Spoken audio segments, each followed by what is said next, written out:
You're listening to PetLifeRadio.com. Working Like Dogs is brought to you by Dog.com. For everything and anything dog, shop Dog.com today for all the top brands. Greenies, Frontline, Kong, Nylabone, Royal Canin, and more. Shop at Dog.com and use the promo code SADWORK, SADWORK, and get $15 off your order of $75 or more.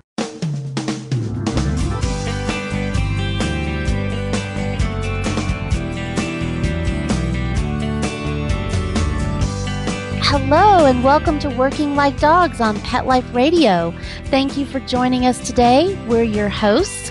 My name is Marcy Davis and my trusty service dog, Whistle.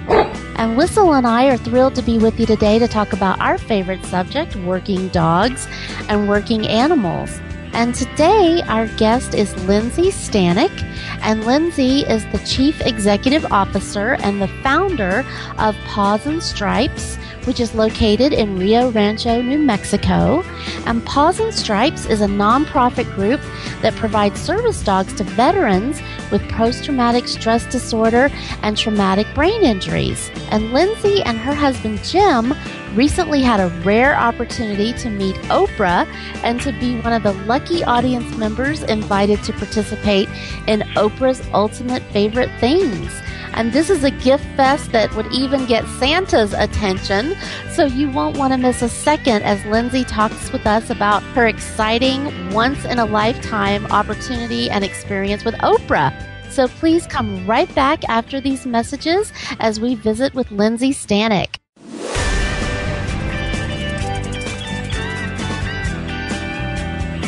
We'll be right back, right after these messages. Stay tuned.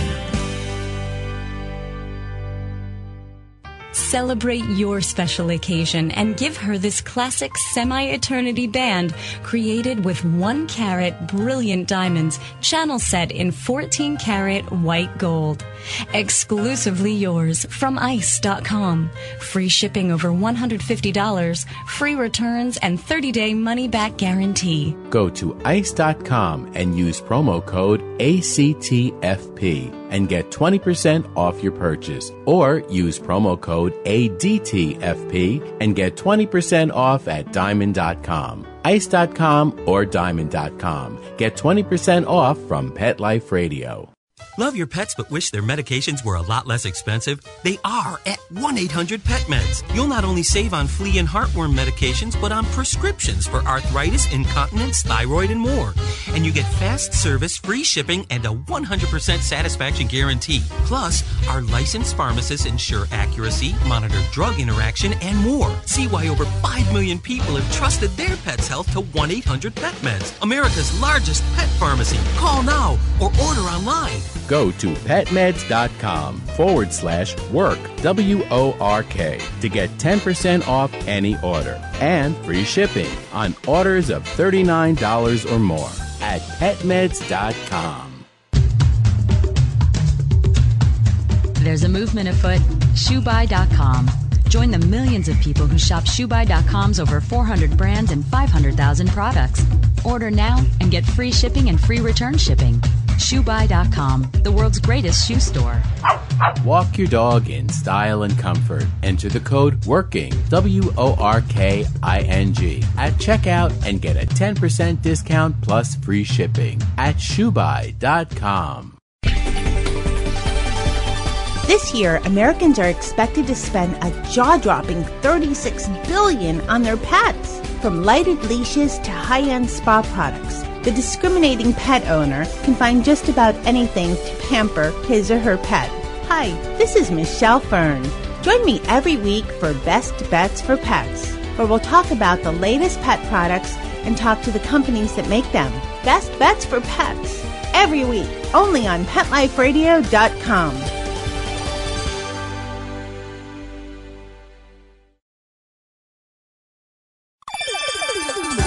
Let's Talk Pets on PetLifeRadio.com.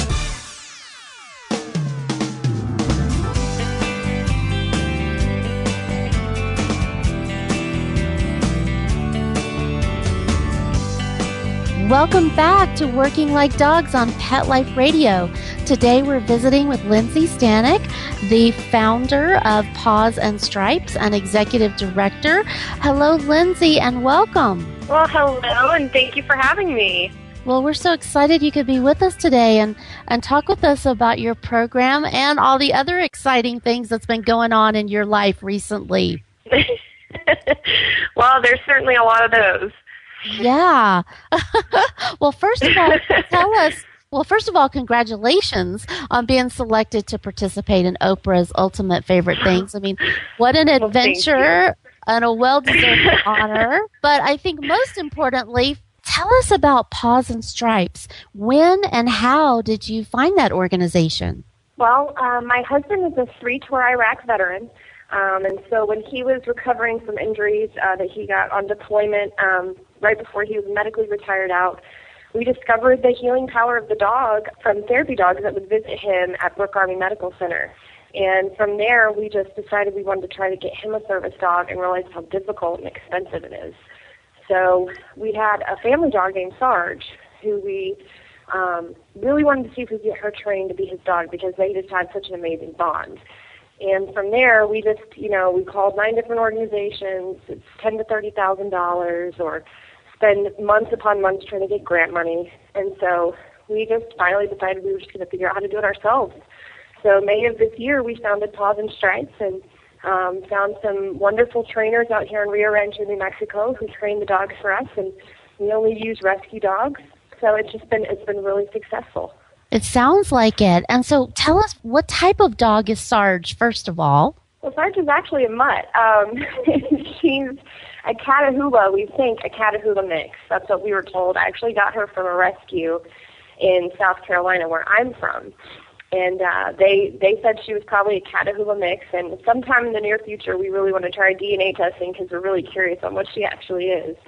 But most of the dogs, since we get them out of rescues, most of them aren't, purebred dogs. They're not all golden retrievers. They're not all labs. We have an English bulldog. It really, as long as that person and that dog have that cemented bond, it doesn't matter what kind of dog it is. It's that relationship and that communication, as I'm sure you know. I know. I love that. I love that it's rescue dogs. That's so wonderful that it just shows that so many different dogs can have jobs and really change people's lives, and then it changes the dog's life. So I just think that's the coolest thing. Did you have any idea how old Sarge was? When I got her, they said she was 4 months old. I've spent 3 years working as a vet tech, so I was pretty sure that was a little bit too young. So she was probably about 6 to 7 months old when we actually got her. And Jim, he actually met her when she was about 9 months old because I had her with me in South Carolina before we actually moved in together in Texas. So, okay, so she was pretty young then. Well, that's I'm sure that made it easier for her. Yeah.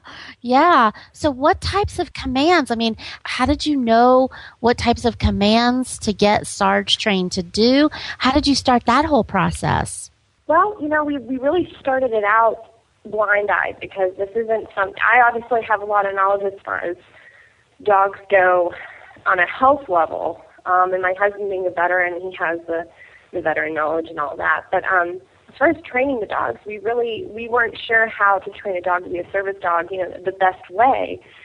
So we happened upon a couple of trainers in Rio Rancho named Rick and Heather Dillander, and they were just amazing, the way they train the dogs. It's a lot like Cesar Millan, communicating with the dogs like you're a dog instead of communicating with the dog as a human because they're not humans. And, we found that a lot of the skills, or should I say cues that Sarge has, we didn't teach her. She figured those out on her own. It's when you give the dog that opening to try to see where they need to be doing whatever job they need to be doing in the pack, they tend to figure it out and start cueing you to, hey, you're about to have an attack, or you need to calm down, or, different things like that. So really the training was mostly teaching them how to perform professionally in public, be non-reactive to outward stimuli unless it's important to, or handler of it, sit stays, things like that. But as far as, the advanced skills and and alerts and things like that. She really picked up on that on her own and just kind of refined it. Yeah, that's amazing. And I think you're right. It's all those public access things that you have to train a dog to do. But it sounds like all the other things are so instinctual that when you just give them the opportunity to perform those types of skills, that they just do it, which is just so miraculous. It is. It's amazing the way they just know. They know so much. They know more than we do. Yes, they do. Yeah. Oh, boy, I agree with that. I'm always so amazed at my service dogs. But I was like you, when I first got my first dog, I didn't know anything about service dogs, and it was a whole new world for me. So I can't imagine what a new world it must have been for you and Jim. And now you have your own organization so quickly and are actually training dogs for other people. Yeah, it's wonderful. Well, Jim and I don't actually do the training. We do leave that up to the trainers, but we have learned so much in the process. It's been so rewarding, and just seeing people's faces when they come in before they get a dog and then after they get a dog, the difference in them, the difference in their families. It makes it absolutely worthwhile. And Jim and I don't receive a cent from any of the work that we do, and I recently actually quit my job to do this full time because it's such a demand. The workload is such a demand. So, how are you doing that? How do people get your dogs? How are you placing the dogs? How does that work? That's another feature of our organization that's pretty unique. Since we only use rescue dogs, we have contracts with various shelters in the area that agree to give us dogs for the program at no charge and guarantee that the initial vet care is all taken care of before the dog goes home with the individual. So what we do is we take the new vets and we go to these shelters and they look through dogs. They're looking for a dog and they find that one dog that they really resonate with and that is reciprocated with that dog. And it's usually really easy to tell that it's the love at first sight moment with that dog, and they pick it, and it goes home with them, and then they go ahead and schedule training with the trainers, both one-on-one training sessions and group training sessions, where they start really from scratch with the dog. And the beauty is the vet gets to train the dog with the trainers as opposed to sending the dog off and then getting it back. So it's very interactive with the veteran from day one. Wow, that's amazing. Well, and so how long does it take usually on site at the shelters? How is that process working? Is it a one-time visit? Is it multiple visits? We've seen it happen in a day, and we've also seen it be the first dog, but sometimes it might take a couple days. Sometimes we've gone through a couple shelters until that dog really was found. But we don't rush anybody because it's one of those things you just can't rush. It's going to happen when it's supposed to happen. There is that dog out there for you, and there's hundreds of dogs right now that are sitting in shelters that they have to choose from. So, we've never had any real trouble finding the dogs, and they're always so eager and excited about it. It's usually a really fun experience. So. Yeah, I bet. Yeah, but you're right. That making sure that it's the right dog is really key. And I'm sure that does take time, but that's a really interesting process that I haven't heard of other organizations that do that. So that's cool that you guys are doing something unique and alternative, but that's really working. And it's the beauty of it, seeing it with my background and my passion for animals, and then obviously my husband and I is passionate about, veterans and our heroes in this country. We see it as a wonderful two-sided cause because we're trying to help all those dogs that are sitting in shelters all day, and we're trying to help all of our veterans. So one way we like to put it is we feel like we take a lost and forgotten dog and a lost and forgotten veteran, and we put them together, and it's just this beautiful coupling that you have just a whole new, that both souls benefit immensely from it. That it really astonishes us that there's really never been something like this done before because it seems so simple, so in need. Yeah, and so natural. I mean, it does. It seems like a perfect match for both individuals, for the dog and for the person. So how many dogs have you placed so far? I think it's about, let's see, I think we counted this up last night. We're at about 6 dogs that we've placed.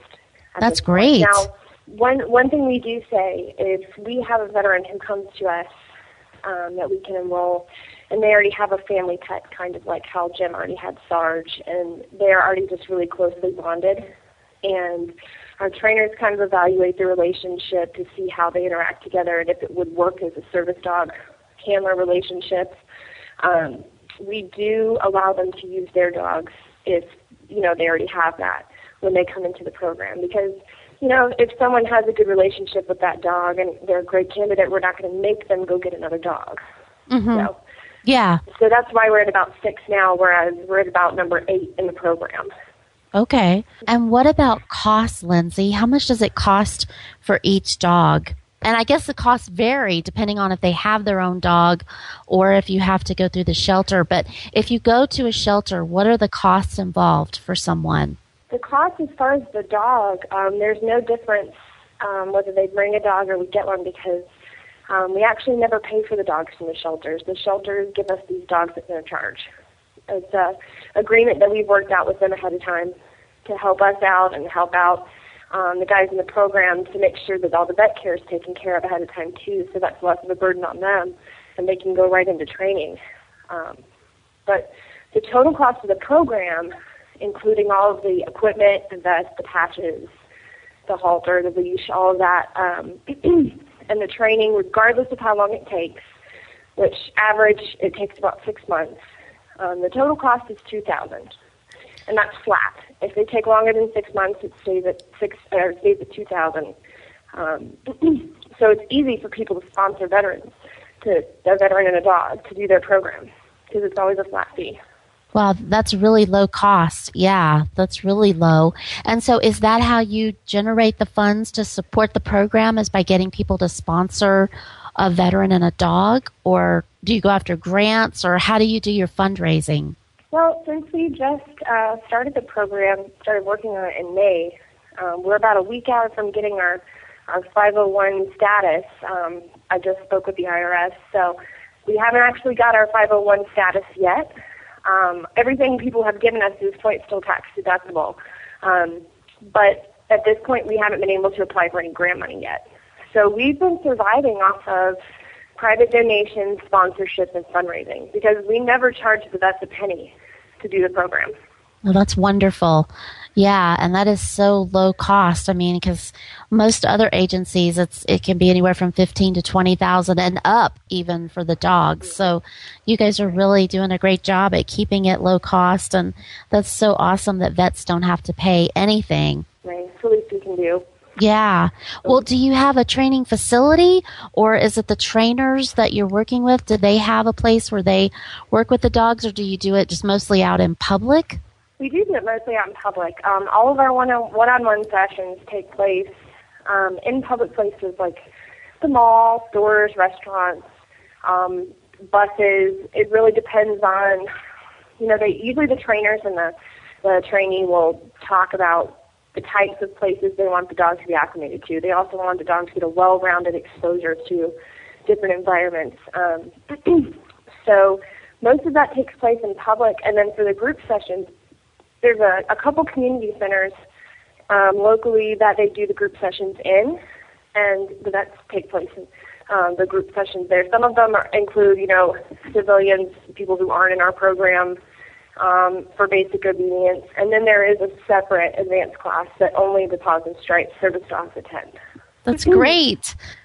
Yeah. Well, it seems like you guys are really having it really streamlined so that you can keep your costs low and yet maximize all the opportunities for the dogs and for the vets to get the training and the exposure that they need, because really that public access is what's so key in making sure that a service dog can be out safely with their recipient. So that's awesome.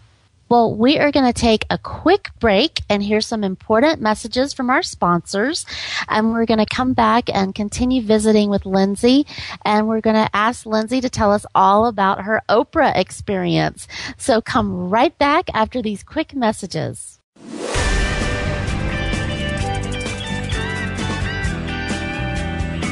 We'll be right back, right after these messages. Stay tuned.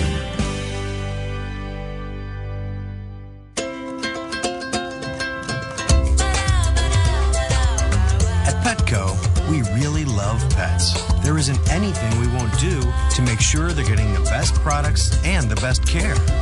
So when you ask us a question like, so how do you feel about cat condos? We can say from experience, feels like home for her.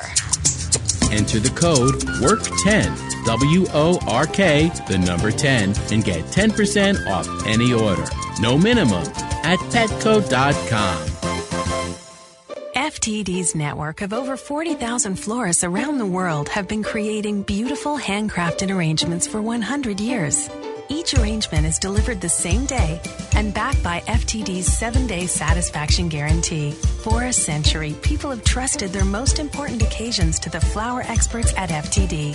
Since Pet Life Radio is all about puppy dogs and flowers, our listeners, that's you, can get a 20% discount on your order. Just go to fleurop.com and use the code WORK1234 at checkout. FLEUROP.com, code word WORK1234.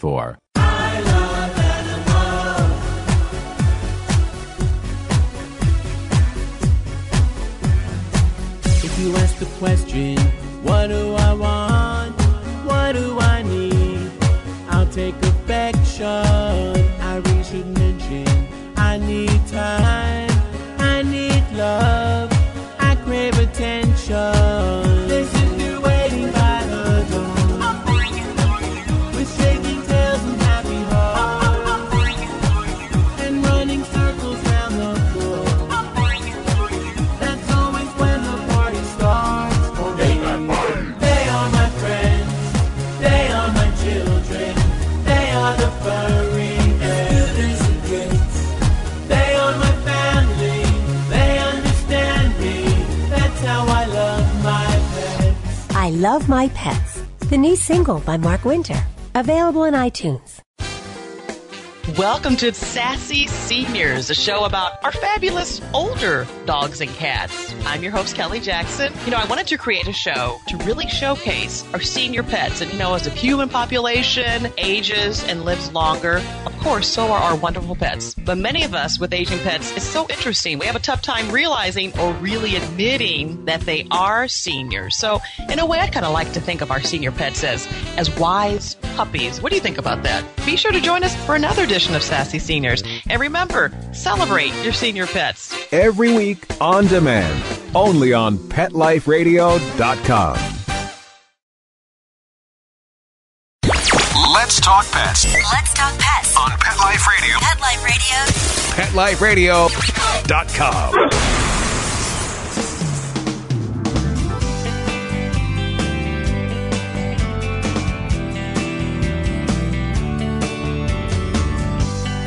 Welcome back to Working Like Dogs on Pet Life Radio. And we're visiting today with Lindsey Stanek, the director of Paws and Stripes. And she's been telling us about their program and how they train dogs to work with veterans, which is just so wonderful and amazing with your unique process of how you do that. But I have to ask you, Lindsey, to tell us about your Oprah experience, because we just heard that you and Jim and Sarge were actually invited to a taping of an Oprah show. And how did you get invited to go be on Oprah? By the grace of God, let me say, we have such amazing people who are enrolled in our program right now. And one of our enrollees' wives actually wrote into Oprah. She had a featured question for one of the subjects of the show she wanted to do was, tell us about your hero. And so one of the wives actually wrote a small essay about why Jim and I are her heroes. And it just so happened that they actually called her about getting us to attend this show because of that, which was funny because we thought that the whole time we thought we were going to talk about the program on the show as a special audience guest to, speak from the audience about what we were doing is what we were told. So we were deceived from the get-go. That they were very deceptive and vague with us, and we were completely in the dark until the very last moment about what was going on. Well, and so how was it traveling to the show? So I'm sure they told you when you needed to be there, and did they pay for your travel accommodations to go, or were you responsible for that? We did have to pay for it. At the time that we got the call it was only a week ahead of time that we got the call to attend. Jim and myself and Sarge were in New York City at the time because we had been invited to participate in the New York City Veterans Day Parade.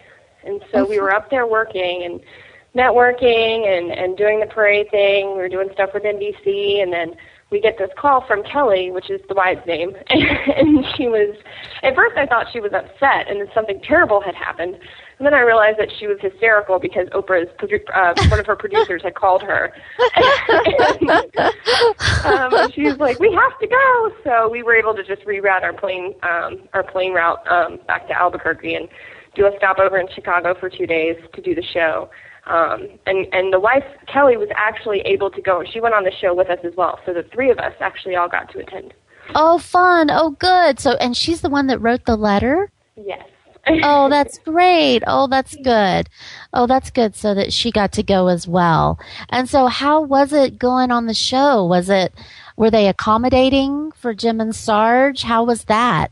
They were extremely accommodating. You know, Chicago's a windy city, so of course it's really cold there right now. And part of the line, you know, we were standing outside in the line to get in because you have to go through, give your ID and check your name off the list and all that. So it takes a little while. You also go through a checkpoint where you have to check your phone, camera. You can do a coat check, but they do go through your bags before you go in. So we were waiting outside, and they actually... they saw Jim and Sarge, and they moved us past the line, so we got to go ahead and go in early and check in and do everything so that Sarge didn't have to stand out in the cold. Oh, that's nice. Yes. And was Sarge the only working dog there? She was, and the whole show, and it's funny because we were only about 6 rows up from the front, and Sarge had her own little area next to Jim where she could just lay down and be comfortable, and producers and camera guys and all sorts of staff from the studios were coming up and asking to pet Sarge and asking questions about her, and just were really jazzed about, you know, having her there. They thought it was so neat, which was really cool, and we enjoyed it. We always love talking about Sarge. So. Yeah, how fun. Well, and so what was the studio like? I mean, was it decorated when you went in? The studio was actually, when we first went in, it was really plain and really small. It was very, very small. There was just 2 little black chairs set up front, and I remember walking in thinking, I could have swore Oprah's set was a lot bigger than this. But I thought maybe they had just set it up different because it was going to be more of an intimate show. And of course, one of the producers comes out, and she's talking to the group before the whole thing starts, and just really blowing a lot of smoke, if you ask me, because she was saying, the show's probably going to air in January sometime. It's going to be a really intimate show. You guys can just stand up and talk, tell us a little bit about yourselves, just hemming and hawing. It was pretty funny now to think about, because she was just really playing the game until Oprah came out. So. Wow, yeah, she was really misleading you guys about what was about to happen. No wonder they had medics there. Yeah. Yeah, well, I'm sure you needed medics with all the excitement that was about to come. So then Oprah came out on stage, and so how did it go after that? Well, she kind of strolled out, and for anyone who watched the episode, she kind of gave her intro, and then she had on this ugly, black schmuck thing. I saw it. Yeah, I saw that episode. Yeah. And she said it was about meditation, right? Right. So we were all like, what? What does this have to do with anything? And, of course, her opening line was, well, why don't we meditate on this? And she rips the schmuck off with this red dress underneath. The flipping walls just disappeared. It was insane. They just slid back, and there was this huge, ornate, animatronic Christmas set in the background with presents. And, I mean, I'm not a very girly girl, but I screamed like a 4-year-old. So, it was insane. And of course, my husband Jim, who doesn't watch Oprah, he's like, "Why are we excited? What's happening? I don't understand." And I was like, "It's Oprah's favorite thing." So yeah, it was really, and it's so funny because Kelly had been saying that whole week ahead of time, "Wouldn't it be awesome if this was her favorite things episode?" Yeah, if only, just talking about it, and I really just dismissed it, and it turned out to be it. So it was just, it was surreal, is what it was. Yeah, I can only imagine. I mean, just watching it from home, I was in tears for the excitement for everybody and thinking about what you were about to experience, because Oprah is such a giving person. Yeah. Yeah, I mean, and to imagine and to be her ultimate things with her show coming to an end. I mean, my goodness, it was like a dream come true. I can only imagine. And so then she started well, how did Sarge react to all this excitement? Was she wondering what the heck was going on? What's really funny about Sarge and a lot of, these dogs that are just so well connected, you would think that normally in all that chaos, the dog would just lose its mind. Well, we really think that Sarge really feeds more off of the energy in a room than she does off of really what's going on. She pretty much fell asleep during the whole show. She was just so chilled out, and it was just so much good stuff going on, and so many good people, because it was full of other people from all over the world who had also started nonprofits. So she was totally content and completely unmoved by everyone jumping around screaming. So, it was a good thing. Yeah. Yes. Oh, that's so awesome. Well, and so when they started giving out all the prizes, how did that work? I've always wondered, because they have the elves that bring out the prizes, right? Yes. Well, they bring out dummy gifts. Well, they're actually the gifts, but they come out with a few stacks of the gifts, hand them to some people on the ends of the rows, and then in between takes, they gather them back, because there's so many things that we couldn't actually have any room to keep any of that with us in the stands. So it was really just for the show's, the effect of the show's sake, because we actually gathered up everything at the end of the show. They sent us out of the warehouse in the back, and we left with bags full of things. Oh, so I wondered about that because you're right. It's so many, and some of the gifts are so large that how could you have all of those at your seat in the studio? Yeah. So that's how they did it. So did they just line everybody up and take you to the warehouse? Pretty much. They kind of, they dismissed people depending on when their flights were, because some people were leaving that day, and just started a line, and everybody just was kind of single filed out, and we all went around the other side of the building and stood in line there. We had to sign some paperwork, legal forms, because at that time, the taping was on a Tuesday. The show was airing that Friday. So from Tuesday to Friday, we all couldn't tell anyone about what had happened on the show. Oh, my gosh. So, oh. Yeah. Oh. So we are just, everyone, of course, is texting us like crazy. What happened? Did you meet Oprah? How did it go? What did you do on the show? And I'm sorry, I'm legally bound. I cannot tell you what happened. Oh, that must have been so hard. Well, it kind of was. It was kind of hard, but at the same time, it kind of built the excitement for when everybody got to watch it on Friday. Yeah. So yeah. Tell them it's going to air Friday, and then they see on the website which episode it is. They pretty much figured it out. So. Yeah, yeah. Well, and one of the prizes was a cruise. So yes. when are you going on the cruise? How is that going to unfold? Well, we have until next November to schedule it, and I think that we're going to shoot for early spring at some point to take it. We haven't picked a date just yet, but I have to say, I know that the other episode had gotten a car, but my husband and I were so thrilled with the cruise because we had never gotten a honeymoon. Oh, it was just perfect. Oh, that's so wonderful. Perfect. That's so great that you have a window of time that you can take the cruise, so you can make that decision based on your schedule. That's great. It is. It's really convenient for us since we're so busy running around with all the Paws and Stripes stuff. It made it a lot easier on us. So yeah. And where does the cruise to? It's going to be in the Caribbean. So we leave from, I think, Miami, and then it cruises through the Caribbean. So I'm not sure exactly which stops it's going to take. It doesn't really say on the paperwork. It just says a 7-day Caribbean cruise, and there's going to be, scuba diving, and so obviously reporting and probably some of the islands, but I'm not sure exactly which ones. Oh, how fun. Well, so what's your favorite prize out of all the things that you were showered with, all the gifts? What's your favorite? Gosh. Well, my husband's favorite is definitely the television.